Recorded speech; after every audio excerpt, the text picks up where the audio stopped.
बिस्मिल्लाहिर्रहमानिर्रहीम। Biology notes class 9th। तो ये फेडरल और AJ के बोर्ड की बायोलॉजी है। इसके नोट्स हैं कुछ क्लास 9th के। तो चैप्टर फर्स्ट है जिसका नाम है इंट्रोडक्शन टू बायोलॉजी। तो सबसे पहले बायोलॉजी की डेफिनेशन और उसकी ब्रांचेस। तो जो वर्ड बायोलॉजी है वो 1736 में एक स्वीडिश साइंटिस्ट थे कार्ल लिनियस, उन्होंने दिया था, जो 2 ग्रीक वर्ड से अखज़ किया गया है। The word biology has been derive from 2 Greek words. Bios पहला जो इसका पार्ट है, first part is BIOS.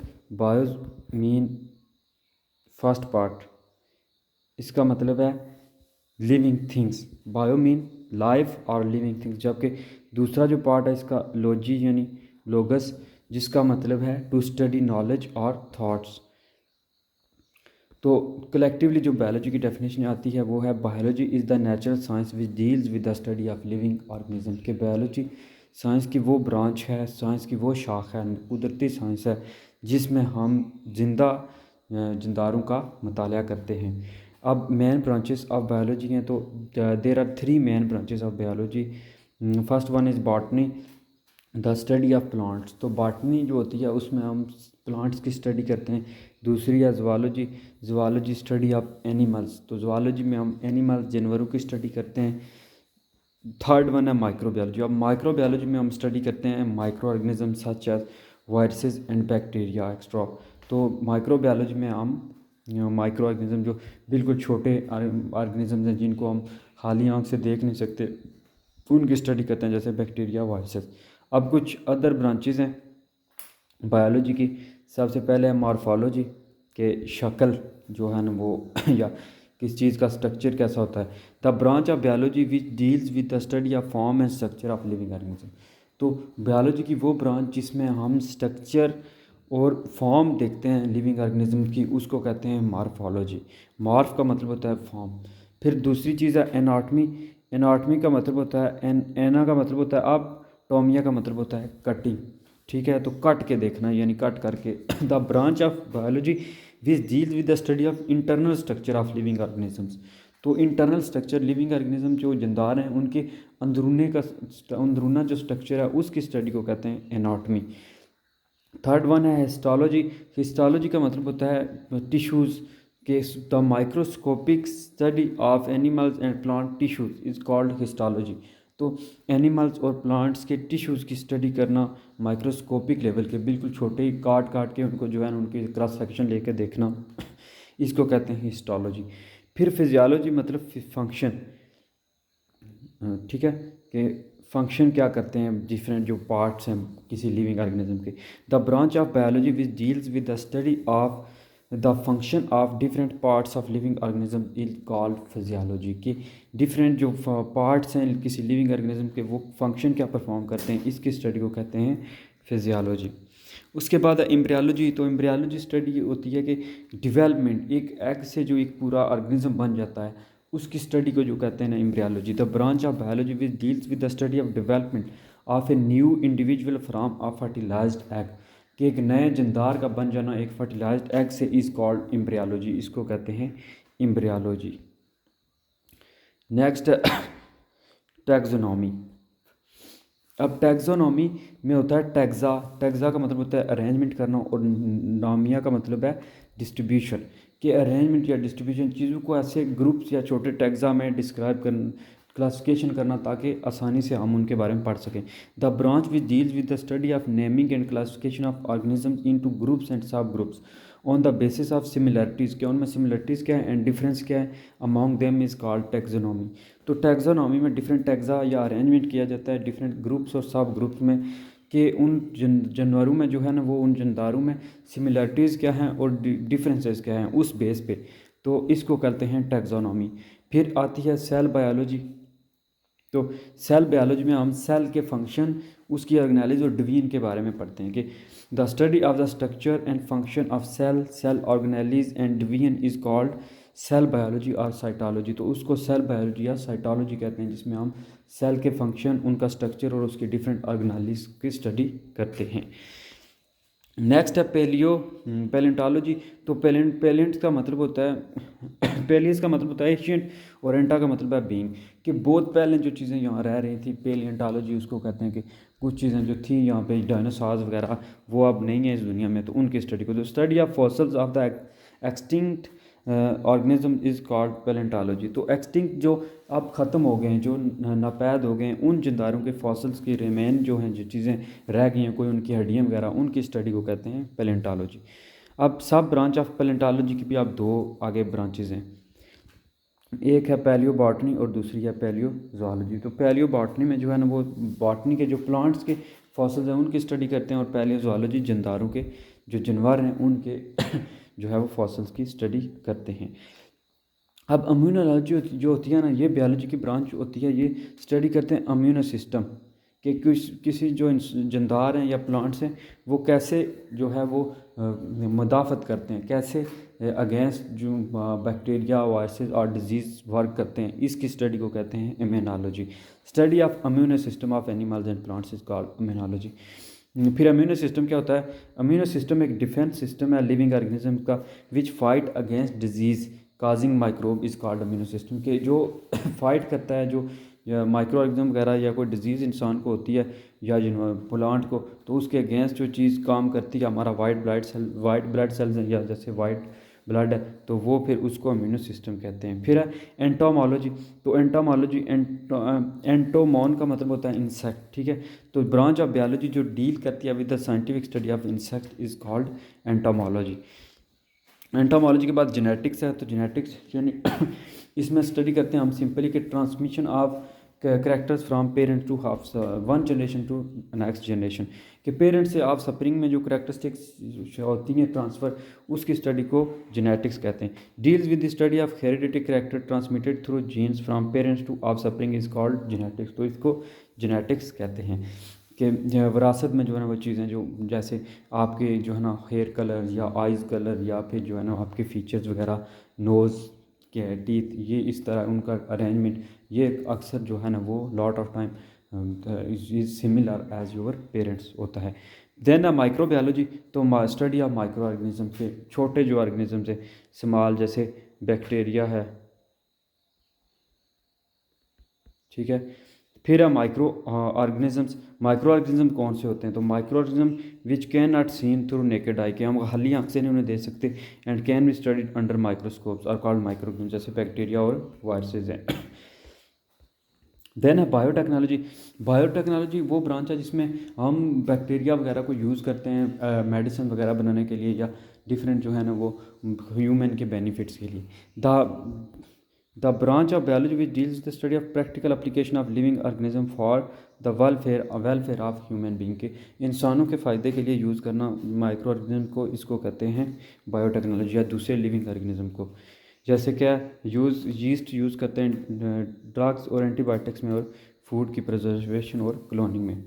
Then है इन्वायरमेंटल बायोलॉजी। तो इन्वायरमेंटल बायोलॉजी जो होता है ना, ये रिलेशनशिप होता है लिविंग ऑर्गेनिज्म का to their environment. The branch of biology deals with the study of inter relationship between the organisms and their environment is called ecology. इसको इकोलॉजी भी कहते हैं, तो इन्वायरमेंटल बायोलॉजी भी इसी को कहते हैं। इकोस का मतलब होता है हाउस, कि जो उस ब्रांच को बायोलॉजी की वो ब्रांच जिसमें जानवरों ऑर्गेनिजम्स और उनका एनवायरनमेंट के साथ जो रिलेशनशिप होता है उसको पढ़ते हैं हम, उसको इकोलॉजी कहते हैं। अब रिलेशनशिप हो सकता है बायोटिक भी हो सकता है, ए बायोटिक। तो ए बायोटिक जो होते हैं वो लिविंग होते हैं, लिविंग ऑर्गेनिज्म, ठीक है, और ए बायोटिक होता है जो इन्वायरमेंट होता है non living.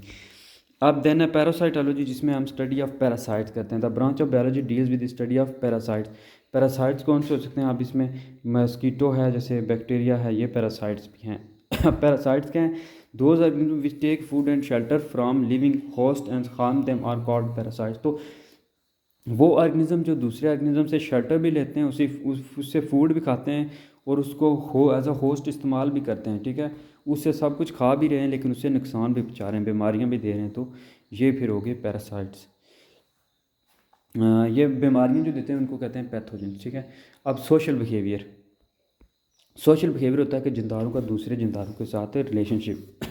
The branch of biology deals with the study of social behaviour of some animals such as bees, ants, flocking birds. तो इन जो परिंदे हैं या जो ये शहद की मक्खियाँ हैं, ये दूसरी जो मक्खियों के साथ इनका रिलेशनशिप कैसा होता है, सोशल बिहेवियर कैसा होता है, सोसाइटी कैसे बनाती हैं, इसकी स्टडी को सोशल बिहेवियर कहते हैं। ठीक है, इंसानों को भी सोशल बिहेवियर के वो दूसरों में सोसाइटी में कैसे रहते हैं, उनका दूसरों के साथ बिहेवियर कैसा है, ये सारी चीज़ें। नेक्स्ट है फार्माकोलॉजी। तो फार्माकोलॉजी जो है ना, इसमें हम ड्रग्स वगैरह की स्टडी करते हैं, ये जो मेडिसिन वगैरह हैं। The branch of biology deals with the scientific study of drugs, there formation and study of drugs, there formation and effects on the system of human body, कि गोलियाँ या जो भी मेडिसिन हैं उनके इंसान की बॉडी पे क्या रोल है, तो क्या असर है, इसको कहते हैं फार्माकोलॉजी। अब नेक्स्ट है brief establish linkage of biology and with other जो हैं साइंसेस, उनके साथ क्या रिलेशन है। तो अब सबसे पहले हम पढ़ेंगे physics, biophysics, statics and economic, biophysics, फिर जो है ना उसकी डेवलपमेंट वगैरह देखेंगे। सबसे पहले है जी statics and economic. Biology not an isolated subject but it is multidisciplinary science. तो बायोलॉजी कोई अकेला सब्जेक्ट नहीं है, जो सिंगल सब्जेक्ट नहीं है, बल्कि एक मल्टी डिसिप्लिनरी साइंस है जिसके साथ मल्टी जो है ना वो सब्जेक्ट अटैच है। जैसे it has great relationship with other fields of study, तो दूसरी स्टडी फील्ड के साथ भी इसका बड़ा रिलेशनशिप है। Some of them are emerging are no follows. तो जैसे सबसे पहले है बायोफिज़िक्स। तो बायोफिज़िक्स की डेफिनेशन है the study of biological process using the principle of physics is called biophysics. के फिज़िक्स के study of biological process using principle of physics, तो फिज़िक्स के प्रिंसिपल को यूज़ करके बायोलॉजिकल प्रोसेस यानी जो जिंदारों में प्रोसेस हो रहे हैं उनकी स्टडी करना फिज़िक्स के प्रिंसिपल के थ्रू यूज़ करके, इसको कहते हैं बायोफिज़िक्स। तो ये होती है बायोफिज़िक्स। दूसरी आप डेवलपमेंट इसकी क्या हो रही है, understanding of physics for a biologist helps in using the principle and techniques of physics in biological phenomena. Biophysics develop after world war two. तो वर्ल्ड वार टू के बाद जो है ना इसको बायोलॉजिकल फिज़िक्स जो बायोफिज़िक्स है वो डेवलप हुई है। फिज़िक्स के काफ़ी प्रिंसिपल को जो है ना वो बायो में लाया गया है। अब एग्जांपल क्या है इसमें, तो सबसे पहले एग्जांपल है कि working principle of lever in physics, limbs of biology. तो जैसे कि जो लिम्ब है, लीवर है, जो है ना वो एक बटन सा लीवर जो हम खींचते हैं, या गाड़ी में ब्रेक की तरह जिसमें लीवर होता है, तो वो जो है ना उसका फंक्शन, और इंसान की बॉडी में जो है ना या जानवरों की बॉडी में जो लिम्स है उसका फंक्शन जो है ना वो आप कंपेयर करें, सिमिलैरिटी देखें उसमें। फिर use of X-ray, MRI, CT scan, ये सारी चीज़ें जो है ना वो फिज़िक्स के थ्रू आती हैं। फिर physiology, bio energetics, neuro science और फार्माकोलॉजी में भी फ़िज़िक्स के प्रिंसिपल इस्तेमाल होते हैं। नेक्स्ट है बायोकेमिस्ट्री। पहले हमने बायोफिज़िक्स पढ़ी कि जिसमें हम बायोलॉजिकल प्रोसेसेस को स्टडी करते हैं by using physics principles of physics. तो बायोकेमिस्ट्री अब क्या है, it is concern with the chemical substance and process that occur in living organism is called biochemistry. तो लिविंग ऑर्गेनिज्म में जो सब्सटेंस होते हैं केमिकल, जैसे DNA, RNA वगैरह हैं, प्रोटीन, फैट्स वगैरह, और जो है कि उसके लिहाज से उनकी केमिस्ट्री को स्टडी करना बायोकेमिस्ट्री कहलाता है। अब फॉर एग्जांपल दे रहा है फोटोसिंथेसिस है। फोटोसिंथेसिस में कार्बन डाइऑक्साइड वगैरह जो वो कहते हैं जी कि मिल के वाटर मिल के ग्लूकोज बनाता है, तो उसकी स्टडी को फिर रेस्पिरेशन में कैसे एनर्जी हम हासिल करते हैं। Biochemistry is also related with the molecular components such as carbohydrate, protein, fat. तो कार्बोहाइड्रेट, प्रोटीन और फैट्स की भी स्टडी हम इसी बायोकेमिस्ट्री में करते हैं। बायोजियोग्राफी, जियोग्राफी का मतलब है डिस्ट्रीब्यूशन के रीजन, जियोग्राफी का रीजन के ज़मीन पर जो है ना कैसे लाइफ फैली हुई है। The study of distribution of various living organism in different geographical region is of the world is called biogeography. तो बायो इसको जियोग्राफी कहते हैं कि जो आप डिस्ट्रीब्यूशन जिसमें पढ़ते हैं कि जंदार जो है ना कैसे इस दुनिया पर फैले हुए हैं, कैसे जियोग्राफी एरिया पे फैले हुए हैं, कि जियोग्राफी एरिया में कौन से जंदार हैं। एक्सप्लेनेशन में यही है कि scientific study of animal distribution to understand spread of borne disease, it is concern with the study of distribution of plants and animal, preservation of rare species and changing geography. तो ये सारी चीज़ें इसमें पढ़ते हैं कि किस जियोग्राफी में किस तरह के जंदार पाए जाते हैं, कहाँ पे ज़्यादा हैं कहाँ पे कम है, तो ये स्टडी को कहते हैं बायोजियोग्राफी। अब इसकी एग्जांपल में क्या है, बायोजियोग्राफी वो study why polar bears are found only in certain part of the Arctic region. के पोलर बेयर सिर्फ ठंडे इलाके में या आर्कटिक रीजन में क्यों पाए जाते हैं जहाँ पे बर्फ़ ज़्यादा है, तो ये इसकी एग्जांपल है। उसके बाद आती है बायोस्टैटिक्स के। स्टैटिक्स के जो है ना मैथमेटिकल फार्मूलाज वगैरह के थ्रू जो है ना बायोलॉजिकल प्रोसेस की स्टडी को कहते हैं बायोस्टैटिक्स और जो है वो बायो मैथमेटिक्स। तो study of biological process using statistical mathematical formulas. तो स्टैटिकल मैथमेटिकल फार्मूलाज को यूज़ करके जो बायोस्टैटिक्स की हम स्टडी करते हैं, जो बायो लिविंग ऑर्गेनिज्म की, इसको करते हैं बायोस्टैटिक्स। तो ये एक्सपेरिमेंटल वर्क्स होता है, रूल अप्लाई होते हैं मैथमेटिक्स के, ताकि चीज़ों को डिज़ाइन किया जाए, एनालाइज किया जाए और इंटरप्रेट किया जाए रिसर्च डाटा को। रिसर्च में मोस्टली ये बायोस्टैटिक्स वगैरह यूज़ होती है। एग्जाम्पल का use in various research field में और एग्रीकल्चर और मेडिकल एप्लीकेशन में। एग्रीकल्चर में बताया जाता है कि इस दफ़ा जो है ना, अगर आप ये अच्छी नस्ल का बीज इस्तेमाल करेंगे तो इतनी फसल आपको मिलेगी, इतना फ़ायदा होगा, इतना जो है ना, इस तरह की चीज़ें जो है ना वो लिविंग ऑर्गेनिज्म के लिए की जाती है। उसके बाद है बायो इकनॉमिक्स। तो इकनॉमिक्स है कि ठीक है, आपने फाइनेंशियल पैसे वगैरह कमाने हैं, तो चीज़ों को बायो ऑर्गेनिज्म को बेच के या उनको जो है ना यूज़ करके जो आप कंट्री के लिए पैसे लाते हो, उसको कहते हैं बायो इकनॉमिक्स। ठीक है। The study of organism with the economic point of view is called bio economics. Both plants and animal play vital role. तो बोथ प्लांट और जो दोनों एनिमल्स हैं वो वाइटल रोल प्ले कर रहे हैं। In bioeconomics scientist calculate compare cost and profit of the biological project. तो जो साइंसदान हैं वो कर रहे हैं जी कि कितना जो है ना वो हमें एनिमल्स और प्लांट से फ़ायदा होगा, किसी बायोलॉजिकल प्रोजेक्ट पे कितना जो है वो खर्चा आएगा। जैसे कि production of new varieties of crops के, फसलों की न्यू जो है वो वैरायटी प्रोड्यूस करना। अब नेक्स्ट है कि आप बायोलॉजी पढ़ के कौन से जो है ना वो प्रोफेशंस, कौन से पेशे इख्तियार कर सकते हैं। तो सबसे पहले field of medicine and surgery के, आप डॉक्टरी के शोबे में जा सकते हैं।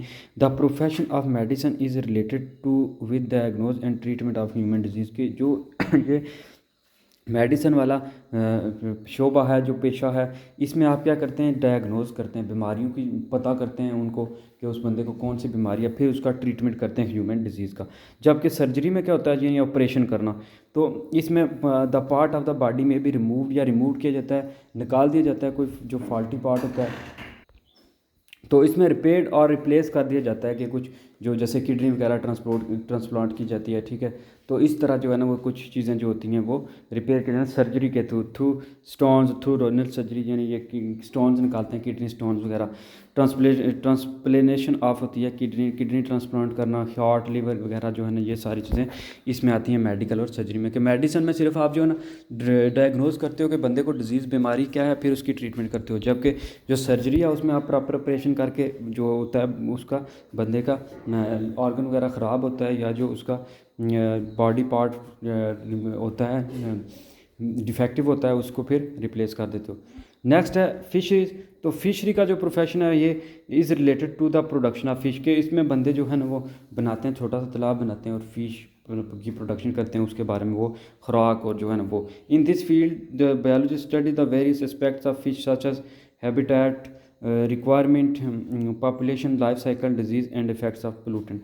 तो ये सारी चीज़ें आप पढ़ते हो फ़िश के बारे में कि फ़िश का माहौल कैसा होता है, उसको कैसी खुराक चाहिए होती है, वो कैसे जो है ना उसकी नस्ल आगे बढ़ती है, इन चीज़ों की स्टडी करते हो और फिर जो है ना आप fisher manager serve for enhancing आप क्वालिटी और क्वांटिटी की फिश प्रोडक्शन की अडॉप्ट करते हो। ये मोस्टली जो लोग मास्टर करते हैं डिग्री इन ज़ूलॉजी वो काम करते हैं।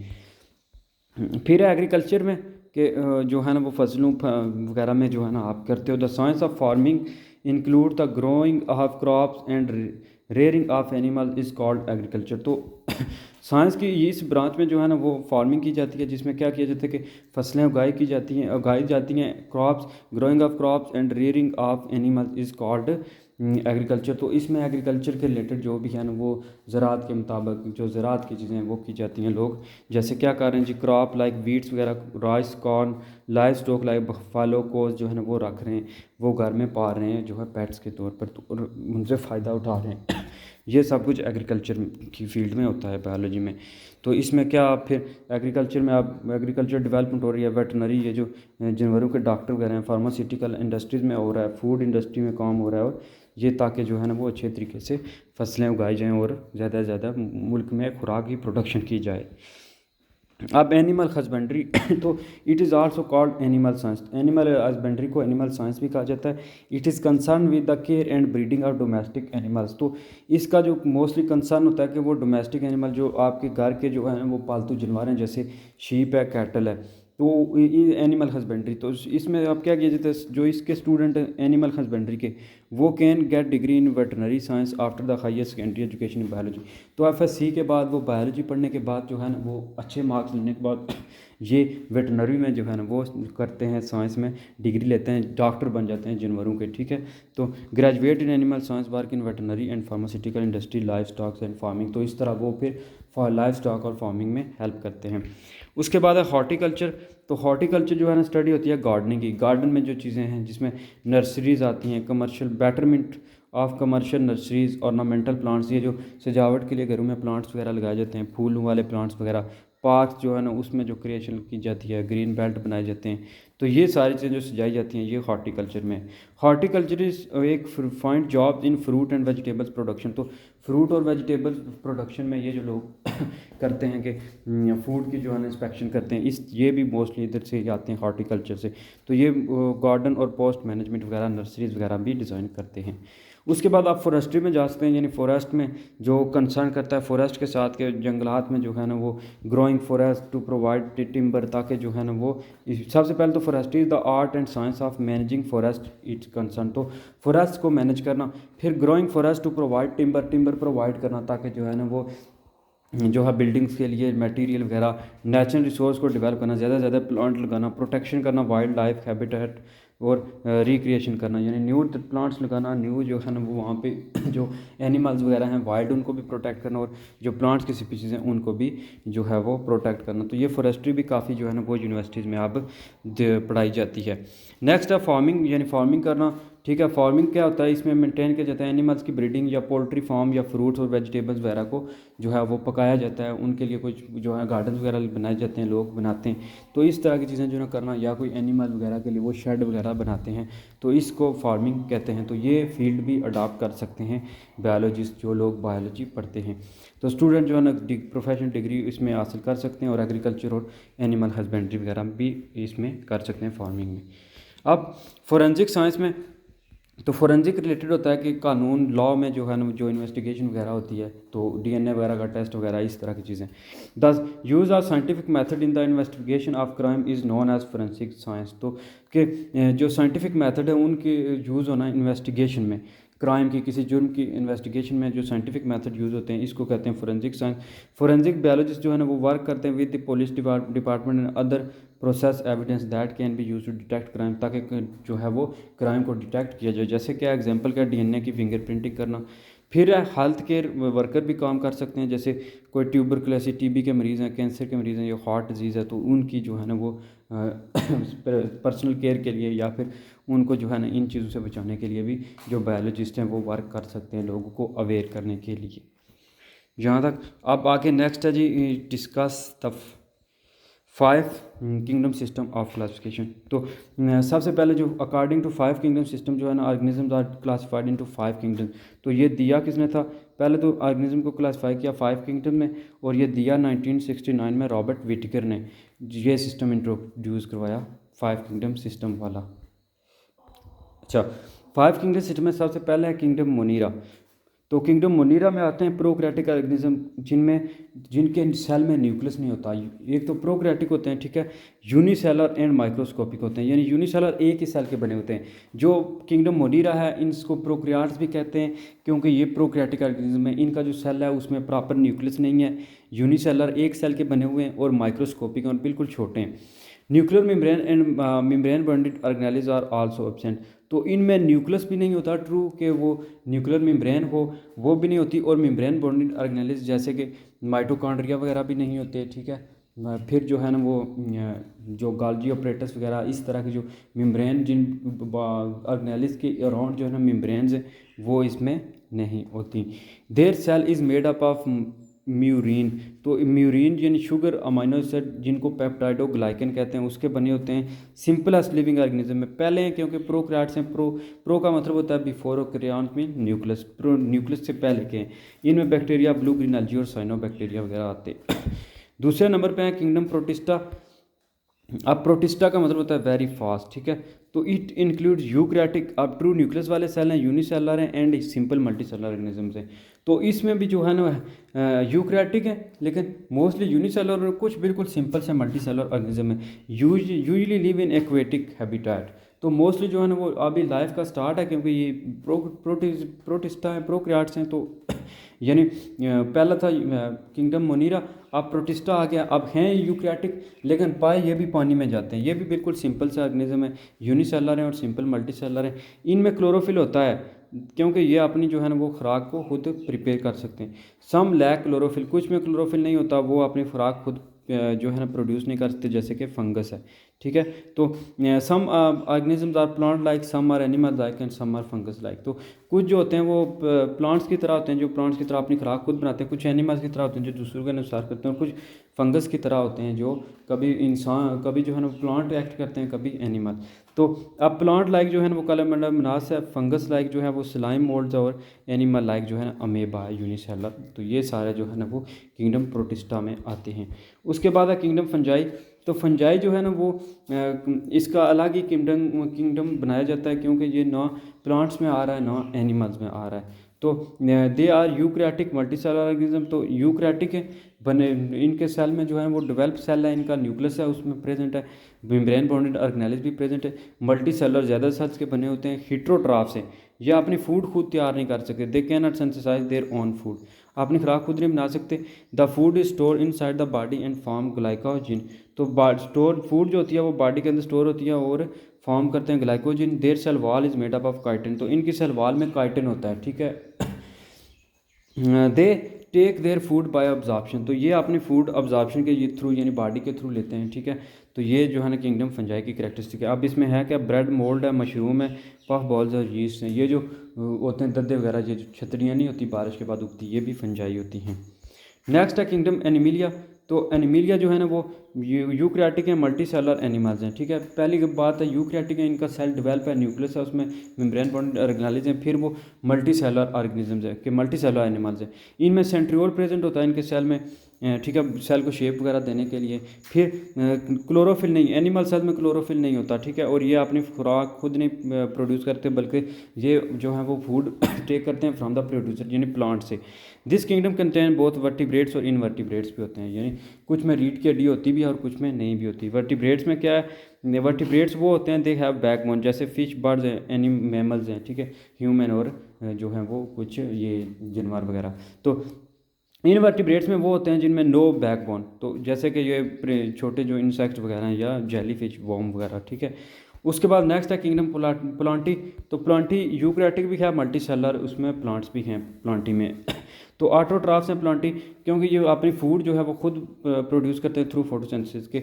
इनके जो है ना प्लांट में जो सब्ज़ कलर होता है उसको क्लोरोफिल कहते हैं, वो सन लाइट को जो है ना ट्रैप करता है और फूड अपनी प्रिपेयर करता है। Their cell wall is made up of cellulose. इनकी सेल वॉल में जो होता है ना वो जो है वो ये वॉल है वो उसमें सेलुलोज होता है, सेंट्रियोल और प्रेसेट होते हैं दोनों में। एनिमल सेल में भी है, इसमें सेल है। ये मोस्ट जो lack of centriole inside their cell, most जो है ना वो सेंट्रियोल लैक करते हैं inside their, for reserve food material जो है वो स्टार्च होता है, कि स्टार्च की शेप में जो है ये अपनी फूड को रिजर्व करते हैं, स्टोर करते हैं। एग्जाम्पल क्या है, वीट है, ठीक है, पाइनस, मैंगो, मलबरी, फान्स वगैरह जो है ना ये किंगडम प्लांटी में आते हैं। अब discuss the biology in light of Holi Quran. तो कुरान की मदद से जो है ना बायोलॉजी के कुछ वर्सेस पढ़ते हैं कुरान की, कुछ आयात के बायोलॉजी के बारे में वो कहते हैं। सबसे पहले Allah created man from sounding clay like the clay of pottery. वो कहते हैं ना कि इंसान को मिट्टी से बनाया हुआ है या जमे हुए खून से बनाया गया है। तो ये सारा जो है ना वो अल्लाह ताला भी कुरान पाक में यही कहता है कि इंसान को देखें नुत्फे से बना हुआ, एक कतरे से बना हुआ है। तो ये कुछ अजात हैं। फिर then we made the sperm into a clot of coagulated blood, के हमने फिर जो है ना स्पर्म को क्लाट में दे दिया, एक यानी जमे हुए खून से जो है ना वो एक ठीकरी हुई मट्ठी बनाई। Then of that clot we made a foetus lump. तो वो फिर माँ के पेट में जो है ना बना। We made out that lump bones and cloth. तो फिर उसकी हड्डियाँ बनी, उसके ऊपर जो है ना वो skin eye, bones with flesh गोश्त। Then we develop out is another creature so blessed Allah the best to create. तो अल्लाह ही जो है वो बेहतरीन क्रिएशन कर सकता है, वो ही बनाने वाला है। We made from water every living thing. तो हम जो है हर चीज़ को जो है वो पानी से बनाया है। Will I they not they believe. तो क्या वो जो है वो यकीन नहीं रखते। तो वो क्या, will I then not then believe के वो फिर यकीन नहीं रखते क्या। तो यही है कि वो अल्लाह ने ही सब कुछ बनाया है, उसने, वो कहते हैं कि पानी से बनाया, तो क्या आप लोग यकीन नहीं रखते। तो ये सारी चीज़ें जो है ना वो कुरान से भी साबित हैं। एंड इन द अर्थ और the tracks neighboring gardens of vines and fields sown some with corn plum trees growing out of single roots or otherwise watered with the same water, yet some of them we make more excellent than other to eat। तो यानी अल्लाह ताला अब इसमें जिक्र किया जा रहा है कि वाइन्स वगैरह जो फील्ड हैं, जो गार्डन है, वो जो दुनिया में यानी इतने जो हैं वो उगाई गई हैं चीज़ें इंसानों के फ़ायदे के लिए, जानवरों के फ़ायदे के लिए, तो ये भी अल्लाह की ही जो है वो क्रिएशन है। And Allah created every animal from water, तो अल्लाह ने हर जो है ना जानदार, हर जानवर को पानी से पैदा किया है। Some creep up on their bellies, other walk on two legs and other are four, तो कुछ जो है इनमें से वो रेंगते हैं, कुछ दो टांगों पे चलते हैं, कुछ चार टांगों पे चलते हैं। अल्लाह क्रिएट्स व्हाट ही प्लीजेज, तो अल्लाह अपने जो है वो जो चाहता है वो बनाता है। He has power over all things, वो क्योंकि उसको सब चीज़ों के बारे में वो जानता है, उसको ताकत है, वो सबसे ताकतवर है। अब जो है ना नेक्स्ट है contribution of Muslim scientist in the field of biology के बायोलॉजी की फील्ड में मुस्लिम साइंटिस्ट का क्या कंट्रीब्यूशन है। सबसे पहले जाबिर बिन खयान, तो जाबिर बिन खयान को यूरोप में जो है ना जैबर भी कहा जाता है या गैबर। तो उनकी डेट ऑफ बर्थ जो है ना वो 721 AD है, ईरान में पैदा हुए, और मेडिसन इन्होंने जो है ना इराक़ में प्रैक्टिस की, यानी एज अ डॉक्टर या मेडिसन में। तो he is also known as father of chemistry, तो जाबिर बिन खयान को फादर ऑफ केमिस्ट्री भी कहा जाता है। इनको कंट्रीब्यूशन जो है वो फील्ड ऑफ केमिस्ट्री में है, प्रैक्टिकल एप्लीकेशन है केमिस्ट्री में, discovery of sulphuric acid, vinegar वगैरह इन्होंने डिस्कवर किया। वो ये एस्ट्रोनॉमर भी थे, ये जो निज़ाम शमसी के बारे में जानते थे, फ़िलासफ़र थे, इंजीनियर थे, फिजिशियन थे, ठीक है। उनने नंबर ऑफ़ बुक्स लिखी हैं। उनकी जो फेमस बुक है, अब वो वैरायटी ऑफ जो animals in this book he has describe, इन दो जो फेमस बुक हैं इनकी, ठीक है। He wrote a number of book, इनकी दो फेमस है, अल नबातात और अल हैवान। तो अल नबातात कहते हैं पौधों को, कि जिसमें उन्होंने प्लांट लाइफ्स और फॉर्म्स के बारे में डिस्कस किया, और अल हैवान कहते हैं जानवरों को, यानी एनिमल्स और उनके स्ट्रक्चर और हैबिटेट के बारे में डिस्कवर किया। तो इनकी डेथ जो हुई है वो 815 AD में हुई है। दूसरे अब्दुल मलिक अस्माई, तो उनकी डेट ऑफ बर्थ है 740 AD इन बसरा, तो ये बसरा में पैदा हुए। इनका कंट्रीब्यूशन जो है ना वो मोस्टली ज़ुआलॉजी, बॉटनी और एनिमल हस्बेंड्री में है, अब्दुल मलिक अस्माई का। तो अब्दुल मलिक अस्माई को स्पेशलिस्ट ऑफ एनिमल साइंस भी कहा जाता है। उनकी जो फेमस बुक्स हैं उनमें है अल अबील, जिसको कहते हैं कैमल पे लिखी गई है, अल खील जिसको उन्होंने हॉर्सेस पे लिखा है, अल वूश जिसको उन्होंने वाइल्ड एनिमल पे लिखा है जो जंगल में एनिमल्स रहते हैं, और अल शाह जिसको उन्होंने शीप के बारे में लिखा है, और खलाकल इंसान ह्यूमन बीइंग के बारे में लिखा है, ठीक है। और डेट ऑफ जो इनकी डेथ है वो 828 AD है। देन अबू अली सीना थर्ड नंबर पे, तो अबू अली सीना को वेस्ट में एविसीना भी कहते हैं। वो भी जो है ना वो बुखारा सिटी इराक़ में पैदा हुए 980 AD में। कंट्रीब्यूशन इनका जो है ना वो मोस्टली फील्ड ऑफ मेडिसिन में, इनको फादर ऑफ मेडिसिन भी कहा जाता है, ठीक है। अबू अली सीना को एक्सपर्ट थे मैथमेटिक्स में, एस्ट्रोनॉमी में, फ़िज़िक्स में और पैलेंटोलॉजी में। तो इनने 760 टाइप्स ऑफ ड्रग्स जो है ना वो भी किए हैं, और इनकी फेमस बुक अल कानून फिर तिब है, ठीक है। तो उनने 130 जो है ना disease of IP in his book, अपनी बुक में लिखी, और ये 1037 AD में इनकी वफ़ात हुई है। उसके बाद नेक्स्ट हैं अबू उस्मान उमर अल जिहाज़, तो ये इराक़ बसरा सिटी इराक़ में पैदा हुए। वेल नोन जोलॉजिस्ट थे, यानी एनिमल से इन्होंने बड़ा काम किया। इन्होंने लाइफ सिस्टम ऑफ आंट्स और उनकी ऑब्जर्वेशन, माइग्रेशन, फिशेस, टाइग्रस जो है ना इन रिवर, इन चीज़ों पर उन्होंने काम किया। इनकी जो फेमस बुक है वो अल हैवान, जिसमें उन्होंने 350 स्पीशीज़ जो है ना एनिमल्स की, स्पेशली जो है ना आंट्स की लाइफ की। और उसके बाद है अल फराबी, तो अल फराबी जो हैं वो बोर्न हुए 1870 में। ये फ़िलासफ़र भी थे, हिकमत भी करते थे, तो हिकमत बायोलॉजी में, और इनको रिनोन्ड हकीम भी कहा जाता है इस्लामिक वर्ल्ड में, ठीक है, बड़े जाने पहचाने हैं। इनकी जो बेहतरीन बुक्स हैं वो किताबुल नबातात जो प्लांट्स के बारे में, और किताबुल हैवानात जो एनिमल्स के बारे में है। तो डेथ हुई 950 को इनकी। उसके बाद है अब्दुल कासम ज़हारवी, जो 930 को जो है वो बॉर्न हुए AD 930 AD को। इनका कंट्रीब्यूशन जो है वो सर्जियन ऑफ इस्लामिक वर्ल्ड भी इन्हें कहा जाता है। देन जो है ना इनने यूनिब्लाडर का रिमूवल स्टोन करने का जो है ना ये जो किडनी स्टोन वगैरह या यूनिब्लाडर में जो स्टोन है उसको ख़त्म करने की कोशिश की और ये 104 AD में इनकी डेथ हुई। उसके बाद है इब्नुल हासम या खातिम, तो वो जो है ना उनने ऑप्टिक में बड़ा काम किया 965 में कि ग्रीक कंसेप्शन ऑफ विजन जो आंखों के बारे में जो कैमरा भी इनने पिन होल्ड जो है बनाया था। किताबुल मंज़िर जो आय के बारे में है और मीज़ानुल हिकमा जो मेडिसिन के बारे में है। तो ये इनकी 2 बुक्स हैं और इनकी 1030 जो है ना AD में वफ़ात हुई। अब अली बिन ईसा, तो अली बिन ईसा का जो कंट्रीब्यूशन है वो 940 को इनकी बर्थ हुई। ये ऑप्थाल्मोलॉजिस्ट हैं, ये भी आँख के बारे में इनने भी काम किया और 1010 AD में इनकी डेथ हुई है। इतने ज़्यादा है नहीं है वैसे बुक में, ये कुछ ज़्यादा ही जो है ना इस नोट्स में डाल दिए गए हैं। तो उसके बाद है इब्न नफीस जो 1210 को पैदा हुए और रीनोन बायोलॉजिस्ट हैं, क्योंकि मोस्टली बुक्स में सिर्फ 3 ही हैं। तो अब जो है ना आगे हम पढ़ते हैं लेवल ऑफ ऑर्गेनाइजेशन क्या है। तो लेवल ऑफ ऑर्गेनाइजेशन ये है कि एनिमल्स को अंडरस्टैंड किया जाए तो वो डिफरेंट उनमें जो है ना वो लेवल ऑफ ऑर्गेनाइजेशन है। जैसे सबसे पहले उनमें देखा जाए एटम सबसे छोटा, फिर एलिमेंट्स, फिर जाके जो है ना वो सेल तक कैसे चीज़ें पहुंचती हैं और फिर एक मुकम्मल ऑर्गेनिज्म तक। तो सबसे पहले एटॉमिक एंड सब एटॉमिक लेवल, यानी सबसे छोटा लेवल जो है। तो और तमाम मैटर जो है ना वो मेड अप होती है of elements, each elements contain same kind single kind of atoms. तो जो एलिमेंट है वो इसमें एक ही किस्म के जो है ना वो एटम्स होते हैं, जैसे हाइड्रोजन है, ऑक्सीजन है, ये वगैरह जो है ना वो बायो एलिमेंट्स हैं। एटम अब क्या होता है, एटम जो है ना वो स्मॉलेस्ट पार्ट है जो केमिकल रिएक्शन में टेक पार्ट करते हैं, एटम उसको कहलाते हैं, ठीक है। फिर एटम को आगे जो है ना मोस्टली सब एटॉमिक, जैसे प्रोटॉन है, इलेक्ट्रॉन है, न्यूट्रॉन है। प्रोटॉन अब क्या होता है, पॉजिटिव चार्ज होता है उस पर और ये न्यूक्लियस में प्रेजेंट होता है। इलेक्ट्रॉन पे जो होता है नेगेटिव चार्ज होता है और जो न्यूट्रॉन होता है उस पर कोई चार्ज नहीं होता, वो भी न्यूक्लियस में प्रेजेंट होता है। जबकि जो इलेक्ट्रॉन है वो न्यूक्लियस के अराउंड शेल्स में होते हैं।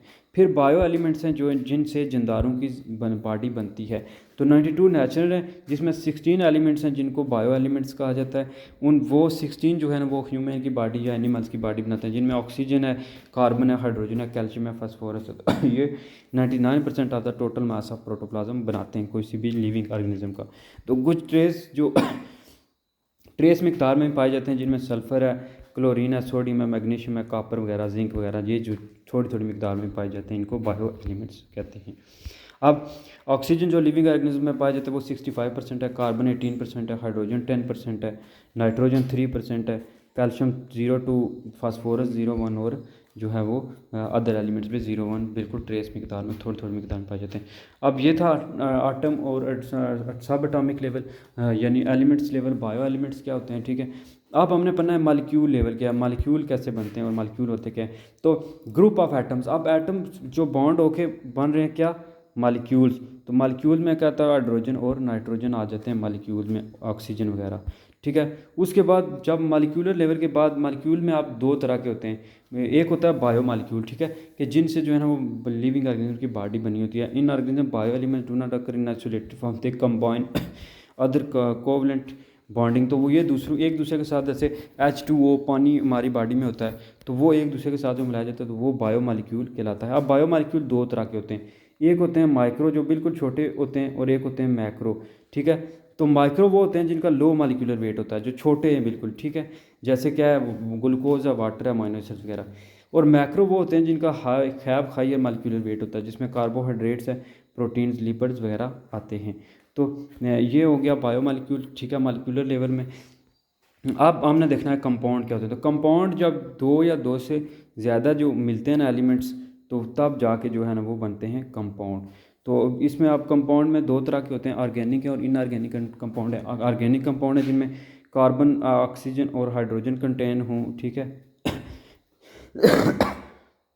तो वो जो होते हैं ना वो ऑर्गेनिक कंपाउंड होते हैं, ठीक है।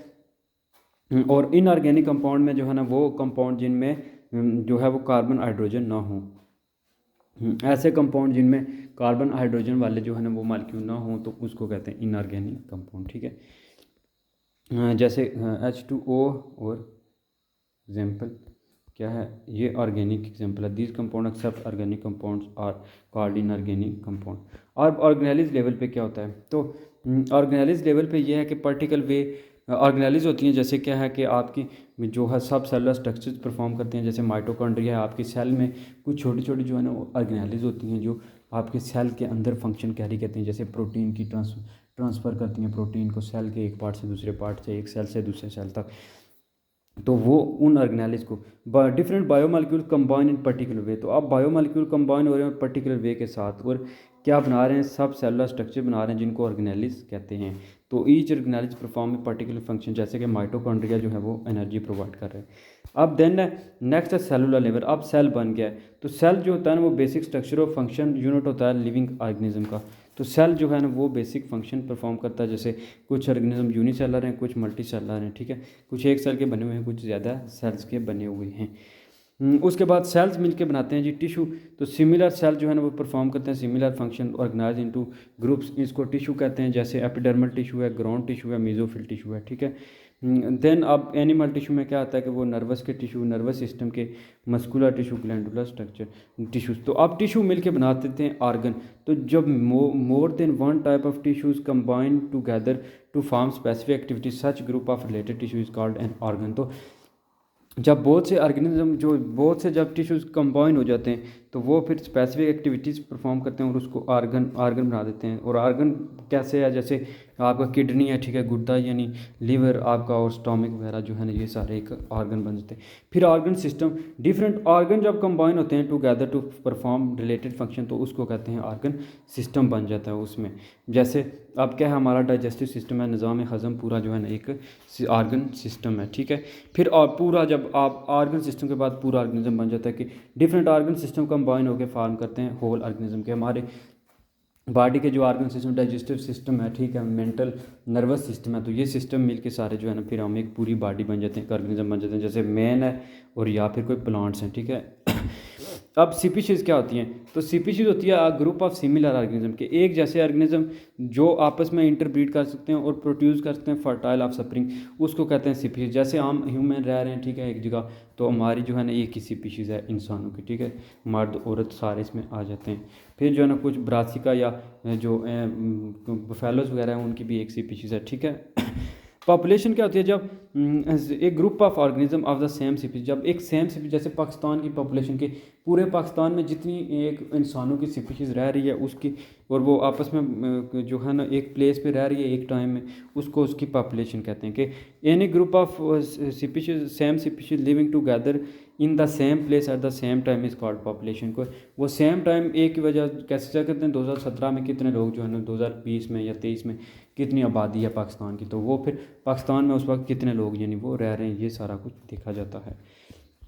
जैसे ह्यूमन पॉपुलेशन, ठीक है, इंसानों की कितनी आबादी है। कम्युनिटी अब क्या होती है, जब डिफरेंट पॉपुलेशन जो है ना वो इंटरेक्ट करती हैं एक दूसरे के साथ एक गिवन हैबिटेट में। जैसे क्या है कि एक पाकिस्तान की जो पॉपुलेशन है वो भी चली जाए, फिर जो है ना वो जो कहते हैं कि ठीक है एक जगह पाकिस्तान इंसानों की पॉपुलेशन या साथ में जो है ना भैंसों वगैरह की पॉपुलेशन, तो इस तरह जो है ना एक कम्युनिटी बनती है, ठीक है। एक जो पॉपुलेशन है वो इंटरेक्ट करती है with one another in given habitat. तो जैसे अब क्या है कि डिफरेंट पॉपुलेशंस आप क्या कर रही हैं, जैसे desert community consist lizard snakes, तो डेजर्ट में जो है ना वो ये चिपकलियाँ हैं, सांप हैं, चूहे हैं, रैबिट हैं, तो ये सब मिलके एक कम्युनिटी बनाते हैं। फिर इकोसिस्टम क्या होता है, इकोसिस्टम एक नेचुरल एरिया है, the natural area where living organism and their environment inter exchange between them. तो इन्वायरमेंट और जानवरों के, इंसानों के या जानवरों के अंदर जो चेंजेस होती हैं, जो इंटरेक्शन होता है एक दूसरे के साथ, के गर्म इन्वायरमेंट होगा तो जानवर कैसे इंटरेक्ट करेंगे, कैसे जो है ना वो रहेंगे, वहाँ कौन से किस किस्म के जानवर होंगे, तो इस तरह की जो स्टडी होती है उसको कहते हैं इकोसिस्टम, उस जगह को कहते हैं इकोसिस्टम। डेजर्ट इकोसिस्टम यानी सैरा का इकोसिस्टम, और फिर पॉन्ड इकोसिस्टम यानी पानी में जो होता है। अब कुछ आगे है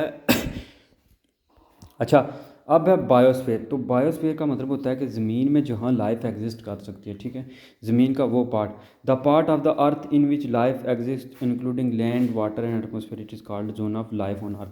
तो इसको zone of life on earth भी कहते हैं, कि जिसमें फॉर एग्जांपल इस लेयर में हम जो ज़मीन के ऊपर इंसान रह रहे हैं सारे, इस पूरे को बायोस्फीयर कहते हैं।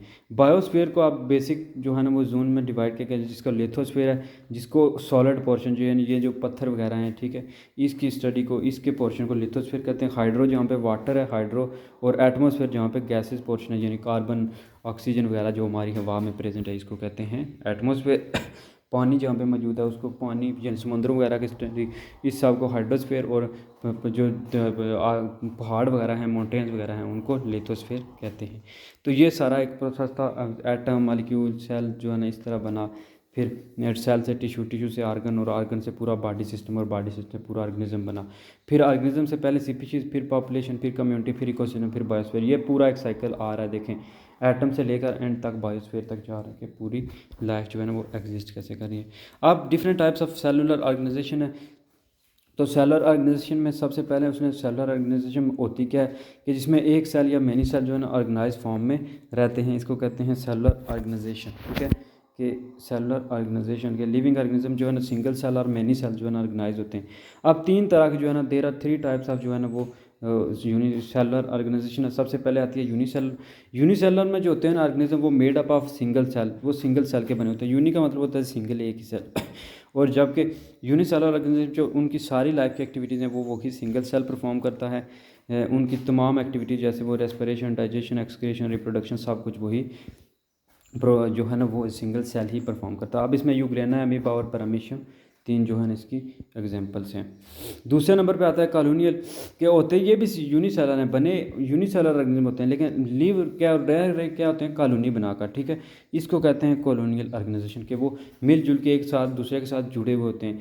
लिविंग इनके सब जो होता है ना वो डिपेंड करता है, एक वाटर रिक्वायरमेंट होता है और वो other sales for its water requirement, वही इतने जुड़े हुए होते हैं कि एक दूसरे पे वो डिपेंड भी करते हैं। जैसे कि वोल्वॉक्स है, ग्रीन एल्गा है जो कॉलोनियल ऑर्गेनाइजेशन शो करता है। इसमें 100 ऑफ जो वोल्वॉक्स सेल्स हैं वो आपस में एक दूसरे के साथ अटैच होते हैं।